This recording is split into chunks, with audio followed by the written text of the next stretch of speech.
Même, nous vivons dans un monde qu'on peut critiquer, qui est le monde de la dérision.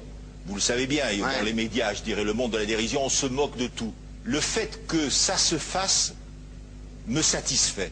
Parce que ça veut dire que nous avons, qu'on est libre. Peu à peu... Il faut qu'on soit beaucoup plus sage que ça, qu'on ne rentre pas dans ces provocations. Et c'est pour ça que... C'est l'autocensure, ça, Jamel. Tu comprends ce que je veux dire? Si on commence à pas faire de dessin pour pas choquer les musulmans... Non, si on fait... Pour moi, c'est de l'autocensure, c'est la fin de la liberté d'expression. Pour moi, la liberté d'expression, la liberté d'expression et le respect font partie, sont mariés ensemble. Oui, mais ça... moi, je suis pour la liberté d'expression. Mais si je vais blesser une personne, pourquoi blesser la personne? Non, mais si moi j'ai envie de faire une caricature sur Mahomet ou sur un rabbin ou sur Jésus-Christ, il faut que j'ai le droit de le faire. Tu comprends? C'est ça la France. Quand tu sais que tu vas blesser 10 millions de personnes, pourquoi tu vas les blesser? Pourquoi? C'est la liberté, c'est ça. C'est la liberté de... Alors...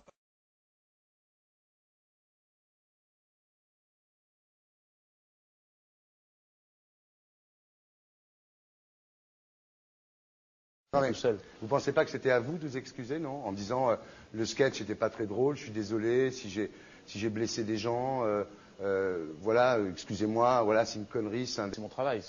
Mais vous ne referiez pas le même sketch quand même. Mais le spectacle que je fais reprend en grande partie les lignes de ce sketch. Mais il y a un truc que je ne comprends pas sur cette affaire, c'est qu'à aucun moment vous avez senti le besoin de vous excuser et que vous en avez rajouté. C'est tellement surprenant, c'est tellement inadmissible que j'en suis choqué. Voilà. Dans un pays où on peut parler, on peut s'exprimer. Et là, pourquoi tout d'un coup, sur un sujet, on ne pourrait pas s'exprimer? C'est la seule chose que je Vous savez bien pourquoi on ne peut pas s'exprimer. Pourquoi? Parce que dans ce pays, on a envoyé pendant la guerre des juifs dans des chambres à gaz et que ça crée un petit problème quand même. Vous voyez ce que je veux dire? Mais dans ce pays, on a envoyé pendant 400 ans des centaines de millions de Noirs et 400 ans d'esclavage. Et pourtant, ça n'a pas empêché Michel Leb de faire un sketch qui m'a fait marrer, où il faisait un Noir, puis à la fin, il faisait un singe, et en parlant des narines, en parlant des lunettes. En tout cas, lui, il n'a pas été interdit d'exercer son travail. Il a même eu la Légion d'honneur. Quelqu'un qui a toute sa famille qui a été exterminé dans un camp de concentration et qui voit quelqu'un à la télé qui dit Israël.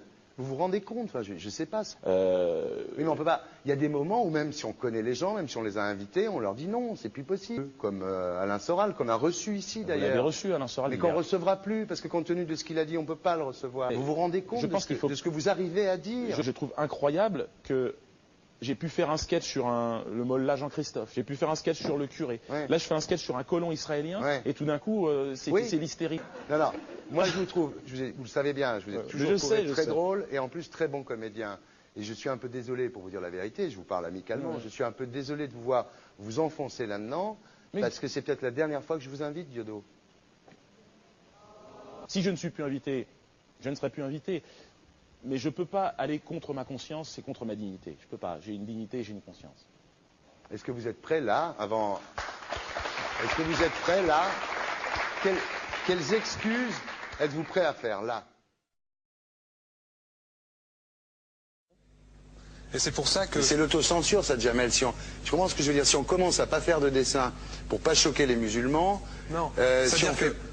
C'est de l'autocensure, c'est la fin de la liberté d'expression. Pour moi, la liberté... Et là, pourquoi tout d'un coup, sur un sujet, on ne pourrait pas s'exprimer? C'est la seule chose que je Vous savez bien pourquoi on ne peut pas s'exprimer. Pourquoi? Parce que dans ce pays, on a envoyé pendant la guerre des juifs dans des chambres à gaz et que ça crée un petit problème quand même. Vous voyez ce que je veux dire? France, d'accord, mais si moi j'ai envie de faire une caricature sur Mahomet ou sur un rabbin ou sur Jésus-Christ, il faut que j'ai le droit de le faire. Tu comprends? C'est ça la France. Quand tu sais que tu vas blesser 10 millions de personnes, pourquoi tu vas les blesser?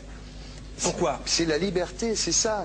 Et là, pourquoi tout d'un coup, sur un sujet, on ne pourrait pas s'exprimer? C'est la seule chose que je Vous savez bien pourquoi on ne peut pas s'exprimer. Vous vous rendez compte de ce que vous arrivez à dire? C'est tellement surprenant, c'est tellement inadmissible que j'en suis choqué. Voilà. Vous l'avez reçu, Alain Soral. Mais qu'on ne recevra plus, parce que compte tenu de ce qu'il a dit, on ne peut pas le recevoir. Par un Néerlandais, musulman, même... Tous deux juifs. Arrêtez, chaque fois que vous parlez de quelqu'un, de dire qu'il est juif ou pas juif ou machin, parce que ça va finir comme Le Pen.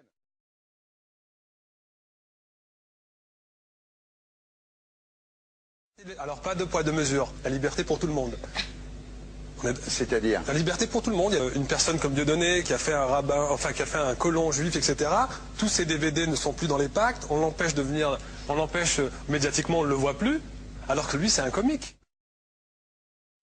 Il y a eu la loi Taubira. Oui. D'accord?